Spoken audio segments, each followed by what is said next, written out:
বিশ্বনবী বলতেন জুমার দিন শ্রেষ্ঠ দিন, এই দিন আমার উপরে বেশি বেশি দুরূদ পড়ো। ফাইন্না সালাতাকুম মা'রুদাতুন আলাইয়া, কেননা তোমরা যে আমার উপরে দুরূদ পড়ো, আমি মরে যাওয়ার পরে এই দুরূদগুলো কে পাঠিয়েছে তার নাম, তার বাবার নাম সহ ফেরেশতারা আমার কবরে দিয়ে আসে।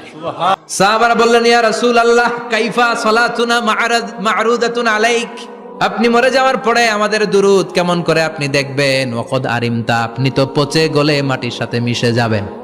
বিশ্বনবী বলেন, ইন্নাল্লাহা হাররামা আলাল আরদি আন তাকুলা আজসাদাল আম্বিয়া, নবীদের লাশকে খেয়ে ফেলা, নবীদের লাশকে পচিয়ে ফেলা জমিনের সব মাটির জন্য আল্লাহ হারাম করে দিয়েছে। নবীদের লাশ পচে না, নবীদের লাশ গলে না। যারাই বিশ্বনবীর উপর দুরূদ পড়বেন, আপনার নাম সহ, আপনার বাবার নাম সহ, মালাইকাতু সাইয়াহিন, একদল ফেরেশতা আছে শুধু রাউন্ড দেয় গোটা ওয়ার্ল্ডে।